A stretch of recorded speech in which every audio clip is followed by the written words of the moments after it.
The Ellis Fillies Classic at Group 2 level this weekend, and Molly Bloom, who just didn't really get the rub of the green at Kanaka Million night, and Grail Seeker. So two really nice chances. How were they? Yeah, both fillies are flying. Look, they had a nice piece here on Tuesday morning. Their work's been, they both come with, good high standards of work, both fit, both first attempt over ground, but they're sort of on the bounce. One's coming in 3 weeks between runs, the other with a fortnight.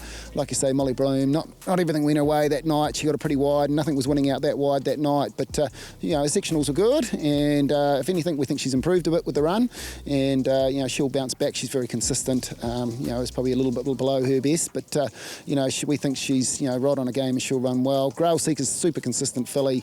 Another one, not quite everything went her way down at Wellington, sort of blundering about the half mile and then having to pick herself up, and then the winner having the last crack at her. But look, she's going really well. She's a terrific track worker, and she's a big scopy filly that should really eat up the 2,000 metres. So, two really good chances.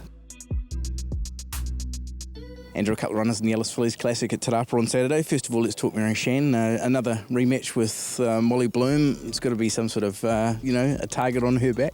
Yeah, she's had the better of us, obviously, to this point. So we're hoping once we get beyond a mile, that'll change. Yeah. What about her preparation? Obviously, the last start run, full of merit and very good company as well. What do you make of it? Yeah, it was a very good run.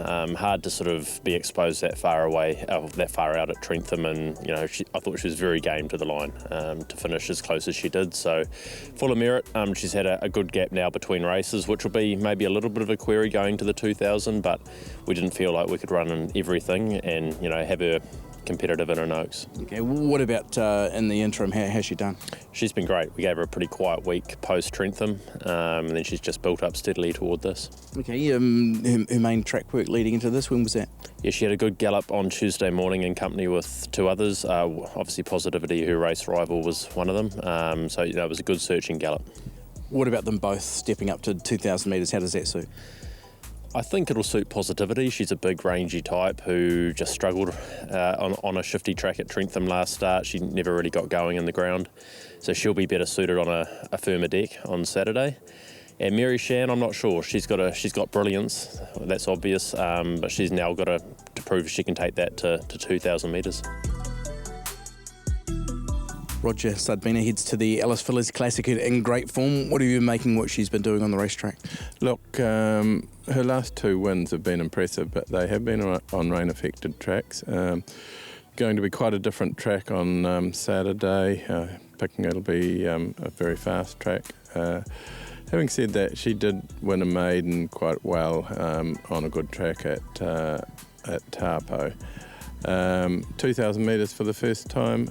The way she's been running out a mile suggests that she'll get the trip. I'm confident she will. But look, it's a very good field, as it normally is, but I think we're right in the mix. Did she sort of take benefits out of the trip away? Yeah, well, she's had 2 long trips away, and we thought we might be putting her aside for a little break, but as you've probably seen, she's quite a small, petite filly, but she never changes. She's quite tough, and happy to be going. Mark, we've just seen Inspired by Artwork. What do you make of that? No, she worked nicely with Certainly. They're both promising 3-year-old fillies. Okay, she heads to the Ellis Fillies Classic this weekend after what was a pretty impressive last start win. It is a step up in grey. What do you make of her progress? Well, yeah, she's at the rating. She's really got a step up, but we think she's a really nice staying type of filly, and once she gets out to the Oaks distance, we think she'll be spot on. Let's talk Tulsi first of all. A really encouraging performance last time out. What did you make of that? Yeah, I thought it was a very good run. I mean, obviously the rail was out that day and they were sort of winning on speed, and leader obviously got away with very cheap sectionals, but and her run coming from the back, yeah, it was very, very encouraging. How's she done since? Yeah, she's done amazing. She's come through the race really well. Flying, honestly, couldn't be really happy with her. Stephen, a couple of runners in the Ellis Fillies Classic on Saturday, still bang on and Livid Sky. First of all, just how are they prepared for this one? Very good. I was lucky enough to go on the rail yesterday and they both worked very good. I scratched Livid Sky from Taranaki, thinking the track was a bit heavy, so they both run together. This Saturday, Livid Sky, possibly a touch fitter than the other filly.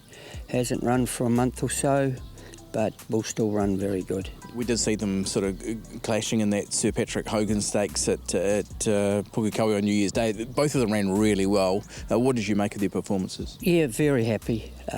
You know, as you say, that they were back. They run home together, run home strongly, finished close, and I think they'll do the same on Saturday.